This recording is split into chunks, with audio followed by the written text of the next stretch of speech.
V50 നമുക്കറിയാം ഇന്ത്യയിൽ തന്നെ വെഡ്ഡിംഗ് പോർട്രേറ്റിന് സ്പെഷ്യലൈസ് ചെയ്ത ഒരു DSLR ക്യാമറയിൽ ഫോട്ടോ എടുക്കുന്നത് പോലെ നമുക്ക് ഇപ്പോൾ വിവോയുടെ ഫോൺ ഉപയോഗിച്ച് വളരെ മികവുറ്റ രീതിയിൽ എടുക്കാൻ കഴിയുന്ന വിധത്തിൽ ഒരു സിംഗിൾ ടച്ചിൽ വെഡ്ഡിംഗ് കവർ ചെയ്യാൻ പറ്റുന്ന വിധത്തിലാണ് നമ്മുടെ V50 ലോഞ്ച് ചെയ്തിരിക്കുന്നത്.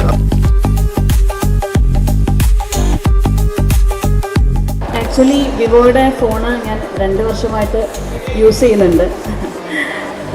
എനിക്ക് തോന്നുന്നു എൻ്റെ ഇൻസ്റ്റാ റീസെൻ്റ് ആയിട്ടുള്ള പോസ്റ്റും അതിലെ യൂട്യൂബ് വ്ളോഗ്സൊക്കെ ഞാൻ ഇതേ ഫോണിൽ ഷൂട്ട് ചെയ്തിട്ടുണ്ട്. അപ്പം അന്ന് ഷൂട്ട് ചെയ്ത സമയത്തൊക്കെ എല്ലാവരും എന്നോട് പ്രത്യേകം എടുത്ത് ചോദിക്കാറുണ്ട് ഇതേതാ ക്യാമറ എന്ന്. ഫോണിൽ ഷൂട്ട് ചെയ്തതാണെന്ന് ആർക്കും അങ്ങനെ പിടിയിട്ടല്ല, ഏതൊരു ക്യാമറയിൽ പ്രൊഫഷണൽ ക്യാമറയിൽ ഷൂട്ട് ചെയ്തതാണെന്നൊക്കെ ചോദിക്കാറുണ്ട്.